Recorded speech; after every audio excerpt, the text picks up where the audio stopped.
जय माता लक्ष्मी। दोस्तों, अक्षय तृतीया एक ऐसा पर्व है जो हम दीपावली की तरह बड़े ही धूमधाम से मनाते हैं। दोस्तों, अक्षय तृतीया को गर्मियों का धन तेरस कहा जाता है। कहा जाता है वैशाख की तरह कोई माह नहीं, सतयुग की तरह कोई योग्य नहीं, वेद की तरह कोई शास्त्र नहीं और गंगा की तरह कोई पीठ नहीं, और इसी तरह अक्षय तृतीया की तरह कोई दूसरी तिथि है नहीं।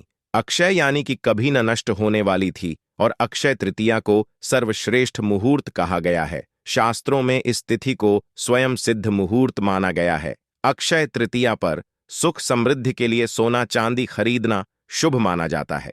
इस दिन सोना चांदी हीरा खरीदने से हम हमेशा के लिए अक्षय होते हैं, इसलिए इसे समृद्ध देने वाली तिथि भी कहा जाता है। तो माता लक्ष्मी, यह जो भक्त आपके इस वीडियो को देखने आ रहे हैं, आपसे हाथ जोड़कर निवेदन है कि इनके जीवन में जो दुख दर्द है उन्हें खत्म कर दीजिए। यह भक्त बहुत ही दयालु है।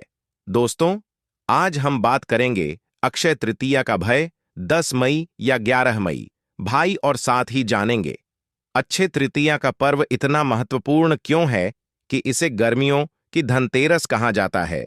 इसके शुभ योग पूजा विधि के बारे में इस दिन क्या करें क्या न करें, इस दिन किस चीज की खरीदारी करनी चाहिए, और इस दिन किए जाने वाले कुछ चमत्कारी उपायों के बारे में आज की वीडियो में हम आपको अक्षय तृतीया से संबंधित पूरी जानकारी देने वाले हैं। आपको कहीं और जाने की जरूरत नहीं है। बहुत शर्त यह है कि आपको वीडियो पूरा देखना है, बिल्कुल भी बीच में स्किप करके नहीं देखना है, क्योंकि आधा अधूरा ज्ञान हमेशा हानिकारक होता है। तो उम्मीद करते हैं आप इस वीडियो को पूरा जरूर देखेंगे, लेकिन वीडियो को शुरू करने से पहले आप इस वीडियो को लाइक अवश्य कर दें। दोस्तों, हमारे शास्त्रों में 3 अब्बूझ मुहूर्त बताए गए हैं, जिस दिन आप किसी पंडित, किसी ज्योतिष से पूछे बिना कोई भी शुभ कार्य हो, 16 संस्कार हो कर सकते हैं। सबसे पहला चैत्र शुक्ल पक्ष की प्रतिपदा यानी गुड़ी पड़वा, दूसरा विजय दशमी, तीसरा अक्षय तृतीया या आँखा तीज का अध्ययन, और चौथा शुक्ल कार्तिक शुक्ल पक्ष, चंद्रमा का आधा भाग। इन तिथियों पर सूर्य और चंद्रमा अपनी उच्च राशि में रहते हैं, और इन्हीं तिथियों से सतयुग, द्वापर, त्रेता हो, इनकी शुरुआत की गणना की गई है। इन्हें चिरंजी भी तिथि भी कहते हैं, क्योंकि विशेष रूप से आँखा तीज को, क्योंकि अस्त चिरंजी भी में से एक भगवान श्री परशुराम जी का जन्म इसी दिन हुआ था।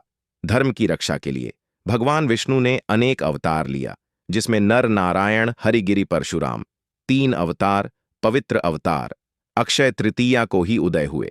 अक्षय तृतीया के दिन माता गंगा का पृथ्वी पर अवतरण हुआ था, और गंगा के अवतरण से राजा सगर के 60,000 पुत्रों को मुक्ति मिली थी, और मां पार्वती जी ने आज के दिन ही देवी अन्नपूर्णा का अवतार लेकर भगवान शिव को दीक्षा दी थी। माता अन्नपूर्णा ने इसी दिन समस्त विश्व के भरण पोषण का भार भी संभाला था। धन धान्य की प्राप्ति के लिए किए जाने वाले कनकधारा स्तोत्र की रचना भी आदि शंकराचार्य के द्वारा इसी दिन की गई थी। आज के विशेष दिन ही कृष्ण सुदामा का मिलन हुआ था, और महाभारत के अनुसार अक्षय तृतीया के दिन ही भगवान श्री कृष्ण ने पांडवों की पत्नी द्रौपदी को पांडवों के अज्ञातवास के दौरान अक्षय पात्र भेंट किया था। अक्षय पात्र की विशेषता थी कि इसमें भोजन कभी खामे नहीं होता था। जितनी मात्रा में जितना भोजन चाहिए, चमत्कारिक ढंग से प्राप्त होता था। अक्षय तृतीया दिन ही वह खास अवसर था जिस दिन महर्षि वेद व्यास जी ने महाभारत लिखना शुरू किया था, और महाभारत में ही श्रीमद् भागवत गीता भी समाहित है। और इस दिन अगर आप गीता जी में समाहित 18वें अध्याय का पाठ करते हैं तो इससे अक्षय पुण्य की प्राप्ति होती है। इस दिन महाभारत की लड़ाई खत्म हुई थी। इसी दिन से सतयुग और त्रेता युग की शुरुआत भी हुई थी। वहीं मान्यताओं के अनुसार इसी दिन पर द्वापर युग का समापन भी हुआ था। और इसी दिन अक्षय तृतीया के बारे में जब युधिष्ठिर ने भगवान कृष्ण से पूछा था, तो भगवान कृष्ण ने उन्हें इसके महत्व को बताया था। श्री कृष्ण जी ने युधिष्ठिर को बताया कि अक्षय तृतीया के दिन जो भी रचनात्मक और सांसारिक कार्य किया जाएगा, उसका शुभ परिणाम व्यक्ति को प्राप्त होगा। तो चलिए जानते हैं साल 2024 में अक्षय तृतीया की तिथि कब है। पंचांग के अनुसार अक्षय तृतीया तिथि का प्रारंभ होगा 10 मई सुबह 4:17 पर पर और तृतीया तिथि की समाप्ति होगी 11 मई सुबह 2:50 पर। 10 मई शुक्रवार को अक्षय तृतीया का दुर्लभ शुभ महासंयोग प्राप्त हो रहा है, क्योंकि शुक्रवार का दिन मां लक्ष्मी का है और अक्षय तृतीया इस बार शुक्रवार को ही मनाई जाएगी। बात करें पूजा के शुभ मुहूर्त के बारे में तो सुबह 5:33 से शुभ मुहूर्त प्रारंभ होगा और दोपहर 12:18 तक आप पूजा कर सकते हैं। और शुभ मुहूर्त में अक्षय तृतीया तिथि के दिन आप सोना खरीद सकते हैं। सोना खरीदने का शुभ मुहूर्त क्या होगा, देखिए। अक्षय तृतीया तिथि अपने आप में शुभ मुहूर्त है। पूरे दिन में सोना, चांदी, हीरे, आभूषण, रत्न, जमीन, गाड़ी या कोई भी खरीदारी आप दिन में आप कर सकते हैं, लेकिन राहु काल में खरीदारी नहीं करना चाहिए। और राहु काल का समय रहेगा सुबह 10:45 से 12:23 तक। तो इस समय को छोड़कर आप पूरे दिन में कभी भी खरीदारी कर सकते हैं, कोई दिक्कत परेशानी नहीं है। पूरे दिन में जब भी आपको समय मिले आप इस दिन अवश्य कुछ न कुछ खरीदारी जरूर करें। इससे घर में सुख समृद्धि आएगी। जन्म जन्मांतर हमारे घर में सुख समृद्धि की बढ़ोतरी होगी। अक्षय अपने आप में सर्वश्रेष्ठ शुभ संयोग होता है। इस दिन मां लक्ष्मी और श्री हरिनारायण मतलब लक्ष्मी नारायण की पूजा आराधना की जाती है। इसके अलावा परशुराम जी की पूजा किया जाता है और इसके अलावा नर और नारायण की भी पूजा होती है। इस दिन हवन, स्नान, जप, दान, तर्पण करने के लिए शुभ माना जाता है। इस दिन सोना खरीदने से मां लक्ष्मी की कृपा बनी रहती है। इस दिन हिंदू धर्म में आस्था रखने वाले लोग शुभ कार्य प्रारंभ करते हैं। इसके साथ ही नई चीजों की खरीदारी का भी इस तिथि पर बड़ा महत्व है। ऐसा माना जाता है कि इस दिन खरीदारी और खासकर सोना खरीदने से घर में कभी भी धन धान्य की कमी नहीं होती। यह दिन आपके आध्यात्मिक उत्थान के लिए भी बहुत शुभ माना जाता है। अगर आप इस दिन प्रभु का ध्यान करते हैं तो आपको उनका आशीर्वाद प्राप्त होता है। दिन दान करने से भी आप जीवन में सुख समृद्धि प्राप्त कर सकते हैं।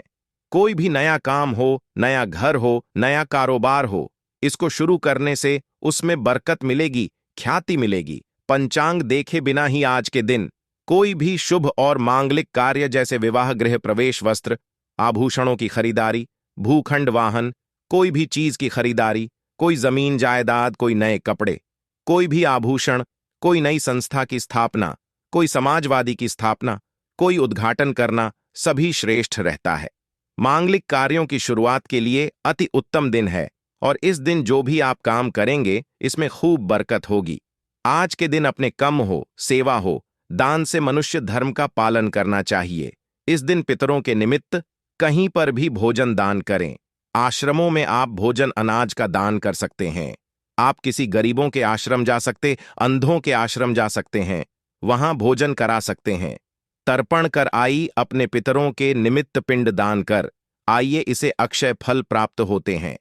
आज के दिन गंगा स्नान या कोई भी तीर्थों में स्नान भी करना चाहिए। इसे जो भी आप पाप करते हैं वह समस्त पाप आपके नष्ट हो जाते हैं। दोस्तों, इस दिन जौ का दान करना चाहिए। 1 मुट्ठी कम से कम आप दाल कीजिए।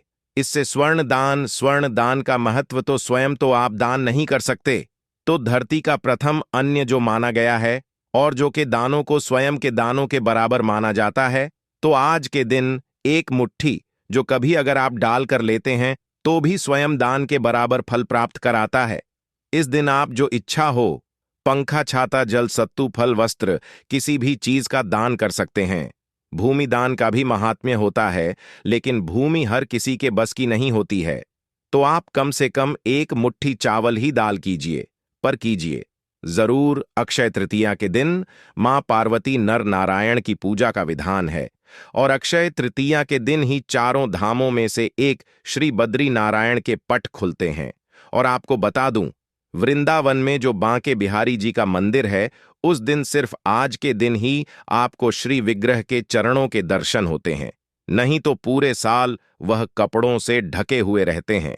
तो आज के दिन इसका माहात्म्य है, तो खास जान जाएं कि चमत्कारी तिथि है और इसका फायदा आपको उठाना है। इससे पहले किस किस ने उठाया और इसका क्या माहात्म्य है, तो छोटी सी कथा बताता हूं। प्राचीन काल में एक सदाचारी और देव ब्राह्मणों में श्रद्धा रखने वाला एक धर्मदास नाम का एक वैश्य हुआ करता था। उसका परिवार बहुत बड़ा था और वह सदैव बहुत व्याकुल रहता था। उसने किसी से व्रत के अक्षय तृतीया के व्रत के महात्म्य को सुना, तो जब यह भारत आया तो उसने व्रत किया गया, गंगा स्नान किया गया, देवी देवताओं की पूजा की, अपने इष्ट देव कुल देवी देवताओं की पूजा की और गोले के लड्डू पंखा जल से भरे हुए, खड़े जाओगे को नमक, सब दूध दही चावल अलघोर सोना वस्त्र, ये सभी चीजें दिव्य ब्राह्मणों को दान किया गया। उसकी स्त्री को यह बात बिल्कुल अच्छी नहीं लगी और वह बार बार मना करने लगी। कुटुंब भजनों से चिंतित रहने और बुढ़ापे के कारण अनेक रोगों से पीड़ित होने पर भी वह उसके बाद से हमेशा अक्षय तृतीया करता रहा, कभी भी अपने धर्म कर्म और दान पुण्य से विमुख नहीं हुआ। और यही व्यास फिर दूसरे जन्म में कुशावती का राजा बना। अपने अक्षय तृतीय के जो दान का प्रभाव था, उसकी वजह से वह बहुत धनी और प्रतापी बना और वैभव संपन्न होने पर भी उसकी बुद्धि कभी धर्म से विचलित नहीं हुए। और इसलिए यह भी माना जाता है कि आज के दिन जो भी मनुष्य दान करता है वह पुण्य को प्राप्त करता है और उसका अगला जन्म बहुत ही पुण्य होता है। साथ ही साथ यह खास दिन में आप अपने जो स्वजन हैं, जो पुत्र गाढ़ है, उनके द्वारा अगर कोई पाप किया गया है, जाने अनजाने अपराध है, या फिर आपने स्वयं नहीं आपके परिवार में किसी ने जाने अनजाने अपराध किया है, तो सच्चे मन से इस दिन ईश्वर से क्षमा प्रार्थना करते हैं, तो भगवान आज के दिन सभी के अपराधों को क्षमा करते हैं और आपको सब गुण प्रदान करते हैं। अब हम जानेंगे अक्षय तृतीया की पूजा विधि। इसके लिए ब्रह्म मुहूर्त में उठकर स्नानादि से निवृत्त होकर सूर्य नारायण को जल अर्पित करना चाहिए। अपने घर के मंदिर में आप चौकी लगाकर पूजा कर सकते हैं या अपने नजदीक के कोई भी श्री हरिनारायण के मंदिर में कलश की स्थापना करके पूजा संपन्न कर सकते। अक्षय तृतीया की पूजा आराधना में कलश की स्थापना का अत्यंत महत्वपूर्ण स्थान है। मतलब आप कलश स्थापना के बगैर अक्षय तृतीया की पूजा विधि को संपन्न नहीं कर सकते हैं। माता लक्ष्मी, यह जो भक्त आपके इस वीडियो को देखने आ रहे हैं, आपसे हाथ जोड़कर निवेदन है कि इनके जीवन में जो दुख दर्द है उन्हें खत्म कर दीजिए। यह भक्त बहुत ही दयालु है दोस्तों।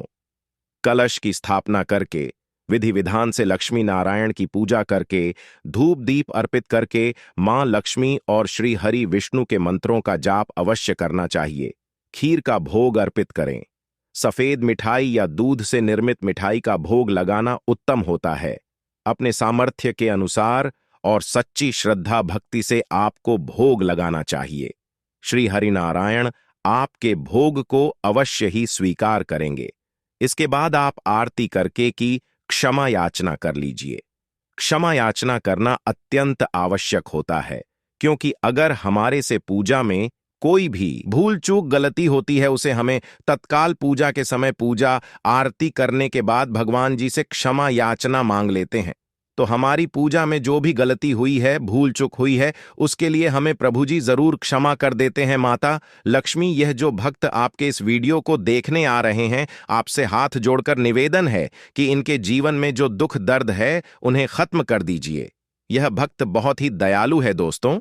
अक्षय तृतीया में दान पुण्य का अत्यंत महत्वपूर्ण स्थान है। आप किसी भी चीज का दान कर सकते हैं, जो भी आपका सामर्थ्य है उसके अनुसार आप दान कर सकते हैं, लेकिन इस दिन जल से भरा कलश अवश्य दान करना चाहिए।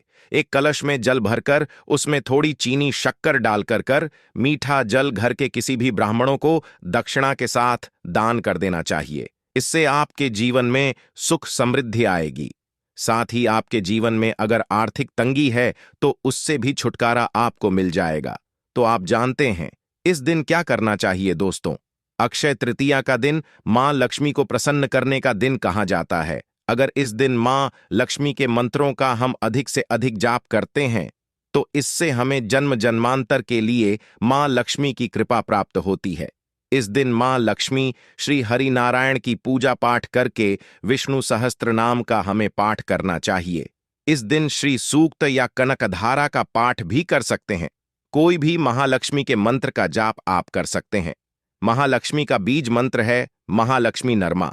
आप इस मंत्र का जाप 108 की संख्या में अधिक से अधिक करके अपने जीवन का उद्धार कर सकते हैं।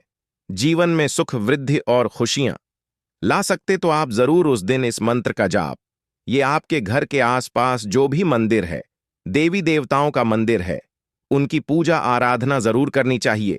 दीपदान करिए। शिवालय जाकर पंचामृत से शिवजी का अभिषेक अवश्य करना चाहिए। गंगा जल से आप विशेष रूप से अभिषेक करिए, क्योंकि इस दिन शिवजी का पंचामृत गंगा जल से अभिषेक करते हैं तो 100 पूजा के बराबर माना जाता है। अगर आपको आर्थिक तंगी है तो आप गन्ने के रस से शिवजी का अभिषेक करें और शिव तांडव का पाठ करिए। इस तरीके से आप भोलेनाथ जी से प्रार्थना करें कि मेरे घर में मां लक्ष्मी का वास हो, स्थायी रूप से मां लक्ष्मी वास करें मेरे घर में। तो यह कार्य अक्षय तृतीया पर आपको अवश्य करना चाहिए। लेकिन ऐसे कुछ कार्य ऐसे होते हैं जो कि अक्षय तृतीया पर हमें भूल कर भी नहीं करना चाहिए। शास्त्रों में कहा गया है कि जो कर्म हम करते हैं सभी कम अक्षय फल प्रदान करने वाले होते हैं। जो भी हम अच्छा बुरा करते हैं वह सब कुछ संचय हो जाता है। इस दिन किसी भी प्रकार से किसी को भी कष्ट नहीं पहुंचाना चाहिए, चोरी नहीं करना चाहिए, झूठ नहीं बोलना चाहिए, सभी जीवों पर दया करना चाहिए, क्रोध नहीं होना चाहिए, निंदा भी नहीं करना चाहिए, किसी को अपशब्द नहीं बोलना चाहिए। कोई भी कुछ भी आपसे मांगे तो अवश्य दे देना चाहिए, क्योंकि क्या पता किसी भी में आपको नारायण मिल जाए, उसे कुछ न कुछ अवश्य देना चाहिए। आज के दिन तामसिक भोजन नहीं करना चाहिए। तामसिक भोजन में लहसुन, प्याज, मांस, मदिरा, बीड़ी, सिगरेट, इस तरह का कोई भी चीज आपको तामसिक भोजन ग्रहण नहीं करना चाहिए। आप सात्विक भोजन बनाकर स्वयं और परिवार को ग्रहण करना चाहिए। इस दिन शुद्ध शाकाहारी सात्विक भोजन बनाकर भगवान को भोग अर्पित करिए।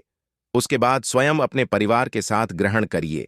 इससे महालक्ष्मी श्री नारायण की कृपा आप पर सदा सदा के लिए बनी रहेगी। परिवार हमेशा सुरक्षित रहेगा, सारी मनोकामनाएं पूरी होगी, आर्थिक स्थिति मजबूत होगी, सफलता की प्राप्ति होगी। आज का दिन बहुत श्रेष्ठ है, ताकि मैं आपको एक महान उपाय बता रहा हूं। अगर आप यह उपाय अक्षय तृतीया के दिन कर लेते हैं तो मां लक्ष्मी की कृपा बरसने से आपके ऊपर कोई नहीं हो सकता है। अक्षय तृतीया के दिन माता लक्ष्मी को गुलाब का या फिर आप कमल का फूल अर्पित करिए। गुलाबी रंग के पीले रंग के कपड़े पहनकर पूजा करें। साथ ही मोटी या फिर स्फटिक की माला से आप महालक्ष्मी का कोई भी बीज मंत्र का जाप करिए। अक्षय तृतीया के दिन गणेश जी के बाल स्वरूप को घर लेकर आई थीं और अपने घर के मुख्य द्वार पर लगा दे। अगर आप ऐसा कर लेते हैं तो मां लक्ष्मी स्वयं आपके साथ गणेश जी के साथ विराजमान हो कि आपके घर में हमेशा हमेशा के लिए निवास करते हैं। उस दिन माता लक्ष्मी का श्री हरि विष्णु का प्रिय भोग चावल की खीर का भोग लगा दीजिए। साथ में आप केले अवश्य चढ़ाएं, क्योंकि पीला रंग अति प्रिय है। तो आप दोनों कार्य को अवश्य करें। तो उम्मीद करता हूं आपको यह जानकारी पसंद आई होगी। पसंद आए तो लाइक कर दीजिए और ऐसे ही तीज त्योहार से संबंधित जानकारी और कथाओं को श्रवण करने के लिए वैदिक ज्ञान दृष्टि को सब्सक्राइब करके बेल आइकन का बटन अवश्य ही दबा दीजिए। मिलते हैं अपने अगले वीडियो में, तब तक के लिए धन्यवाद।